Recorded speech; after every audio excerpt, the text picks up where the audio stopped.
ఇప్పటికి కూడా మీరు అడవుల్లో అంటే అంతర్లీనంగా ఉన్న శత్రువులు ఎవరైతే ఉన్నారో, శత్రువులు అనుకుంటున్న వాళ్ళు ఎవరైతే ఉన్నారో, నక్సలైట్లు ఉన్నారు. కగార్ పేరుతోని వాళ్ళని ఏరివేస్తున్నారు. ఆ అడవులను కూడా మీరు అంబానీలకు, అదానీలకు కట్టబెట్టడానికి మాత్రమే చేస్తున్నారు. బయటనేమో శత్రువులతోనేమో మీరు ఏదైతే కాల్పుల విరమణ అంటే అది ఆపేసిరు. ఇక్కడేమో వితౌట్ ఎనీ ఇంటిమేషన్ చర్చలకు వస్తామన్నా వినకుండా నక్సలైట్లను నిర్దాక్షిణ్యంగా చంపేస్తున్న ఆపరేషన్ కగార్లో. మేమేం చెప్తున్నామంటే ఆపరేషన్ కగార్ అనేది ఒక మారుమూల ప్రాంతాలలో అభివృద్ధికి నోచుకొని బస్తర్ లాంటి ప్రాంతాలు అప్పుడప్పుడే అంటే ఒక సుమారు ఈ నక్సలిజం అనేది ఒక 60th సెంచరీలో అంటే 1960 ఆ టైంలో వచ్చింది. తెలంగాణకైతే 1960 ఫర్ ఎగ్జాంపుల్. అంటే అప్పుడున్న పరిస్థితులు వేరు. మీరు ఒక్కసారి ఆలోచించండి. మీరు కూడా తెలివైన వాళ్ళు, జర్నలిస్టు. అప్పుడు మారుమూల ప్రాంతాలల్లో కొద్దిగా బడుగు బలహీన కావచ్చు, భూమి కోసం, భుక్తి కోసం. ఇప్పుడు నక్సలైట్ వ్యవస్థ అవసరం లేదంట. లేదు, అదే చెప్తున్నాను, ఇప్పుడు అవసరం లేదు. అవును, అలాంటప్పుడు వాళ్ళ అడవుల్లో చెప్పింది మీరు నక్సలైట్ వ్యవస్థ అప్పుడు వచ్చినది, అప్పుడు అవసరం కావచ్చు, అయిపోయింది. ఏదైనా ఒకటి ఒక మెడిసిన్ ఉంటుంది, అవుట్డేటెడ్ అయిపోయిన తర్వాత మెడిసిన్ వాడకూడదు, అది రివర్స్ అవుతుంది. ఓకే, మీకు అర్థమైందా? అది రియాక్షన్ అవుతుంది.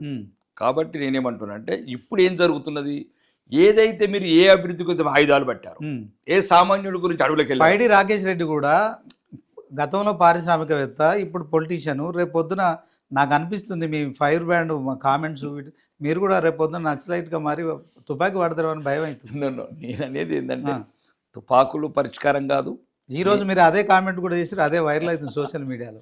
నేను అన్నాను ఏంటంటే ఈ రాజకీయ నాయకులు ఈ దుర్మార్గమైన చర్యల వల్ల అంటే మొన్న ఒక ఉదాహరణ చెప్తున్నాను. ఎందుకంటే ఒకటి ఈ మధ్యన ఇందిరమ్మ ఇల్లు అని వీళ్ళు పెట్టారు. నా కాన్స్టిట్యూన్సీ మొత్తం అనర్హులకు ఇచ్చారు. అది ఒక విలేజ్కి విజిట్కి వెళ్ళాను నేను. కొద్దిగా ఉన్న వాళ్ళకి ఇచ్చారు. ఒక ఇద్దరు ముగ్గురు నలుగురు మహిళలు వచ్చి పేదవాళ్ళు వచ్చి ఏడుస్తున్నారు. అధికారులు అక్కడనే ఉన్నారు. అనర్హులకు ఇచ్చి మాకు అన్న వాళ్ళకి భూములు ఉన్నాయి, బంగ్లాలు ఉన్నాయి, వాళ్ళకి ఇచ్చారు, మాకు ఇవ్వలేదు అని ఏడుస్తుంటే అధికారులు అడిగాను, ఈ కన్నీరు ఏం చేయమంటారు అని అడిగాను. పేదవాడి కన్నీరు ఏం చేయమంటారు?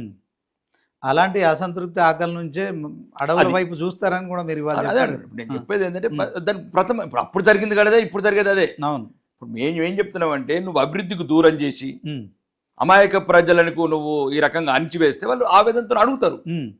అడిగినప్పుడు మనం కూడా రాజకీయ వ్యవస్థ మళ్ళీ పోలీస్ ఫోర్స్తో అణిచినామనుకో ఆవేదన ఏదంటారు, దుఃఖం. సమాజంలో వాళ్ళకి ఎక్కడ న్యాయం దొరికినప్పుడు ఖచ్చితంగా దుఃఖంలోకి వెళ్ళొచ్చేది కోపం, ఆ కోపంలోకి వెళ్ళొచ్చేది ఎటువంటి ఉన్నప్పుడు అడవి నుంచి వచ్చేది నక్సలిజం. కాబట్టి రాజకీయ నాయకులుగా మాకు కొద్దిగా కనీస పరిజ్ఞానం ఉండాలా, సమాజం పట్ల కొద్దిగా జాలి ఉండాలా, ప్రేమ ఉండాలా, కృతజ్ఞత ఉండాలా, బాధ్యత కూడా ఉండాలి. మీరు ఒకవైపు ఆపరేషన్ కగార్ను సమర్థిస్తున్నారు, మళ్ళీ అదే చెప్తున్నారు. మనం ఇక్కడ ఇట్లా చేస్తే ముందు అదే అమిత్ షా గారు చెప్పేది కదే, మీరు అనుకున్న అభివృద్ధి మేము చేస్తున్నాము, ఈరోజు దేశాన్ని ముందు తీసుకెళ్తున్నాము. 83 కోట్ల మందికి రేషన్ కావచ్చు, ఫ్రీ రేషన్ కావచ్చు, లేదు సుమారు కొన్ని కోట్ల మందికి 13 కోట్ల మందికి శౌచాలయాలు కావచ్చు, 8 కోట్ల మందికి గ్యాస్ కనెక్షన్లు కావచ్చు. అంటే ప్రతి రంగంలో పేదవాడికి కావాల్సినవి అన్ని రంగాల్లో అభివృద్ధి చేస్తున్నాం. దయచేసి మీరు జనజీవన స్రవంతిలో గలవండి, మీరు మాతో కాలు కదపండి, ఈ పేదలకు అభివృద్ధి ముందుకెళ్దామని అమిత్ షా గారు చెప్తున్నారు. లేదు ఆయుధాలు వదలండి, ఆయుధాలతో చర్చలు కుదరదు అని చెప్తున్నాను తప్ప వేలాది మంది లొంగిపోతున్నారు. కొందరు చాదస్తం ఉన్న వాళ్ళే కొద్దిగా ఇక వాళ్ళకున్న ఐడియాలకు మారలేకపోతున్నారు. ఇప్పటికి కూడా కేసీఆర్ కుటుంబం కదా తెలంగాణ సెంటిమెంట్ ఎట్లా వదలదు. ఓకే, అట్లా మొన్న అమిత్ షా పసుబోర్డు ప్రారంభంలో కూడా ఒకవైపు కగార్ పేరుతోనే ఆల్రెడీ ఒక మారణకాండ అయితే కొనసాగుతుంది. నక్సలైట్లు అయితే నిర్దాక్షిణ్యంగా చంపేస్తారు అని చెప్పి ఇటు బీఆర్ఎస్ అలాగే కాంగ్రెస్ కూడా ఆరోపిస్తుంది. ఆపాలని కూడా వాళ్ళు అంటున్నారు. కానీ మొన్న అమిత్ షా మీ నిజామాబాద్కి వచ్చినప్పుడు సో ఇది ఆపాలా కొనసాగించాలా అని మాట్లాడినప్పుడు దీన్ని ఎట్లా చూస్తారు సార్?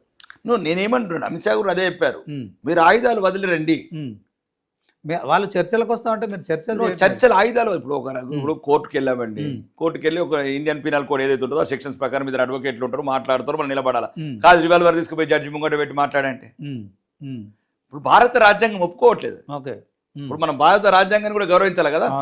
కొందరు మేధావులు దేశ ఐక్యత గురించి, దేశ భవిష్యత్తు గురించి ఒక రాజ్యాంగాన్ని రాసుకున్నాము, ఆ కాన్స్టిట్యూషన్ ఫాలో అవుతున్నాం.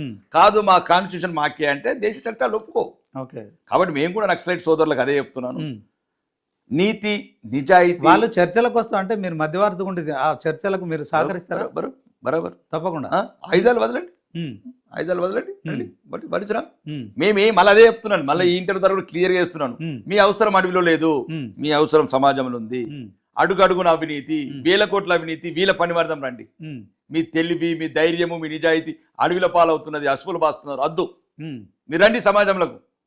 వేలాది కోట్లు చట్టాల ముసుగుల అన్ని వ్యవస్థలను అడ్డు పెట్టుకొని ఆ, ఒక్కొక్క అధికారి వేల కోట్లు దోసుకుంటున్నారు చూడు, ఉమ్, వాళ్ళ పనివర్ధం ఉమ్, రండి. మనం 100 మంది ఐపీఎస్ ఆఫీసర్లు తయారు చేద్దాం, ఉమ్, లైసెన్స్ రివాల్వర్తో కలుద్దాం. ఉమ్, ఆడపిల్లల మీద అత్యాచారాలు చేసేవాళ్ళు కావచ్చు, పేదవాళ్ళ మీద దుర్మార్గాలు చేసేవాళ్ళు కావచ్చు, రండి లైసెన్స్ ఎస్పీ కావాల్సి తప్పలేదు. ఉమ్. మీరు ఖచ్చితంగా బీజేపీ గవర్నమెంట్ వస్తే మాత్రం హోమ్ మినిస్టర్ కావాలి సార్. మీరు ఆశ నెరవేరుతుంది అంటారా? ఆశలు కోరుకుంటే తప్పులేదు, ఉమ్, తీర్చే బాధ్యత ఉమ్, దైవ నిర్ణయం. ఉమ్, నేను హోమ్ మినిస్టర్ అయినా, ఉమ్, హోంగార్డ్ అయినా ఉమ్. నాకేం అభ్యంతరం లేదు. పొలిటీషియన్గా ఉన్నా కానీ మీ పని మీరు చేస్తూ ఉంటారంటారు. నేను ఒకటేనండి, ఏం చేసిన సమాజానికి ఉమ్, పేదవాడు అలసిపోయాడండి. ఉమ్. వాళ్ళు ఎప్పుడు ప్రభుత్వం ఏదో చేస్తా అని మాత్రం చూసి అలసిపోయారు. ఉమ్, అంటే ఈ ఒకప్పుడు ఉండేది నమ్మకం, చూస్తూ చూస్తూ దుర్మార్గమైన రాజకీయ నాయకులు, ఉమ్, ఎటువంటి విలువలు లేని రాజకీయ నాయకులు ఉమ్, వచ్చారు కాబట్టి వాళ్ళకు కొద్దిగా ఇబ్బందికరం ఉంది. Okay sir. ఇప్పుడు కాళేశ్వరం ఇష్యూ తీసుకున్నట్టయితే మీరు అన్ని అనుమతులు ఇచ్చారు. కేంద్రంలో అధికారంలోనూ, అప్పుడు రాష్ట్రంలో బీఆర్ఎస్ అధికారంలో అన్ని అనుమతులు మీరే ఇచ్చారు. తర్వాత ఇప్పుడు అదేదో పిల్లర్లు ఒక పిల్లర్ పగిలిపోయి 2-3 కుంగిపోయిన తర్వాత దాని మీద రాష్ట్ర ప్రభుత్వం కాంగ్రెస్ ప్రభుత్వం అయితే ఎంక్వైరీలు చేస్తుంది. జ్యుడిషియల్ ఎంక్వైరీ అయిపోయింది, ఇండియా రిపోర్ట్ వచ్చింది, రేపొద్దున విజిలెన్స్ నివేదిక కూడా వచ్చింది. ఇవన్నీ జరిగిన దాంట్లో మీరు ఇప్పుడు సిబిఐ ఎంక్వైరీ చేయాలని మీరు డిమాండ్ చేస్తున్నారు. ఓకే, కానీ దీంట్లో మీకు కూడా పాపం ఉంది కదా కాళేశ్వరంలో.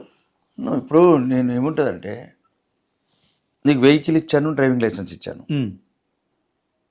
అంత వెహికల్ ఇచ్చాను, డ్రైవింగ్ లైసెన్స్ ఇచ్చాను, డ్రైవింగ్ టెస్ట్ చేశాను, అన్నీ ఓకే అనుకొని ఇచ్చాను.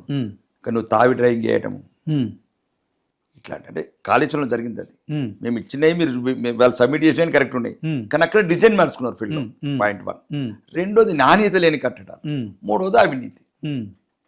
నీకు అవినీతి దాని కుంప ముంచింది, ఆ కుటుంబ పాలనే కుంప ముంచింది. అంటే ఆ కుటుంబ పాలన లేకపోతే దరిద్రం ఉండేది కాదు. ఎందుకంటే కొద్దిగా ప్రజాస్వామ్యంగా నాలాడో నీలాడో ఎమ్మెల్యేలు ఉంటారు, సార్ అది మా ఉండదు సార్ అని ఆ కుటుంబం కూడా చేతులు కట్టుకునే వ్యవస్థ. ఎమ్మెల్సీ కవిత ఎందుకు సార్ అట్లా చెప్పింది? ఆమె తీహార్ జైల్లో ఉన్నప్పుడు బీజేపీ బీఆర్ఎస్ కలిసిపోవాలి, ఆ ప్రతిపాదన నా ముందుకు వచ్చింది, దాన్ని నేను ఒప్పుకోలేదు, సో అందుకే ఖచ్చితంగా నాన్న చుట్టూ దయ్యాలు ఉన్నాయి, నాన్న దేవుడు అని చెప్పి చెప్తున్న దాంట్లో బీజేపీ పార్టీని ఆమె తీసుకోవడాన్ని మీరు ఎట్లా చూస్తారు? ఇప్పుడు కొన్ని విలువలు లేని రాజకీయ నాయకులు నోటికి వచ్చింది మాట్లాడతారు. అంటే అలాంటి ప్రతిపాదన ఒకటి జరుగుతుంది. మేము నేషనల్ పార్టీ 21 రాష్ట్రాలలో రాష్ట్ర ప్రభుత్వాలు నడుపుతున్న అధికారంలో ఉన్నాము. ఇంకా మిగతా 97 అయితే కదా, ఇంకో 3 రాష్ట్రాలు మిగిలిపోయినాయి. కాంగ్రెస్ అదే విముక్త భారత్ చేస్తాం. మా పార్టీ సంస్థాపన ఉద్దేశమే ఈ దేశానికి చెదల్లాగా పట్టుకున్న కాంగ్రెస్ ని, ఈ దేశంలో అడుగడుగున మెజార్టీ పదవిని అవమానించి అవినీతిని పోతే సేమ్ టైం అదే కవితకి బెయిల్ ఇవ్వడంలో బీజేపీ బీఆర్ఎస్ సిండికేట్ అయిపోయినాయని ప్రచారం కూడా జరిగింది. బెయిల్ న్యాయస్థానాలు ఇస్తాయండి. దయచేసి మీరు అన్ని వ్యవస్థలకు ఒక్క నిమిషం శ్రీనివాస్ గారు, అన్ని వ్యవస్థలకు కలంకం అంటగట్టండి. అంటే ఆమె 6 నెలలు జైల్లో ఉంది. ఒకటి ఏదైనా సరే భారత రాజ్యాంగం ప్రకారం ఇన్వెస్టిగేషన్ అయిపోయింది. మీరు సెంట్రల్ గవర్నమెంట్లో ఉండి ఈడీ సిబిఐ వీటన్నిటిని కూడా న్యాయ వ్యవస్థను కూడా మీరు నియంత్రిస్తున్నారు. ఈడీ సిబిఐ అనేది మీ జేబు సంస్థలాగా వాడుకుంటున్నారు. ఎలక్షన్స్ ముందు ఎవరైతే మీలాంటి బడా పారిశ్రామికవేత్తలు వాళ్ళందరి మీద కూడా రైట్స్ అయినాయి. అంటే నాట్ ఓన్లీ ఒక కాంగ్రెస్ బీఆర్ఎస్ బీజేపీ అని కాదు, టోటల్గా ఎవరైతే బడాబాబులు ఉన్నారో వాళ్ళు ఎక్కడైతే పొలిటికల్గా మరి కొంత ప్రజల్లోకి వెళ్తున్నారో వాళ్ళకు ప్రజల అభిమానం ఎక్కడైతే చూరగొంటున్నారో వాళ్ళ మీద అంతా రైట్స్ చేస్తున్నారు. నిజమేనా? సుమారు ఒక ఎగ్జాంపుల్ ఇస్తాను. 10 ఏళ్ళు యూపీఏ పాలనలో 600 కోట్లు రికవరీ చేశారు ఈడీ. మేము 1,20,000 కోట్లు చేసాం. ఓకే, మేము ఒకవేళ వత్తాసు వాళ్ళకి ఎడుతుంటే 1,20,000 కోట్లు ఇట్లా వచ్చేది. కాంగ్రెస్ ప్రభుత్వం 10 సంవత్సరాల్లో వాళ్ళు దోసుకున్నారు. ఈడీ ఓడి అనుకుంటే చెప్పుకుంటా, సిబిఐ చెప్పుకుంటా వాళ్ళు దోపిడీ చేసినాం. మేము ఈడీతో రెడీ చేసినాం, రికవరీ చేసినాం, కక్కిచ్చినాం, కట్టిపిచ్చినాం. 600 కోట్లు ఎటు 1,20,000 కోట్లు ఎక్కడ? ఈ దేశానికి ఈరోజు ఆబే కదా 1,20,000 కోట్లు. ఈరోజు ఇప్పుడు ఇండియా రికార్డు 1.2% తీసుకొచ్చినాం. 14% ఉన్న ఎన్పి అని. ఈ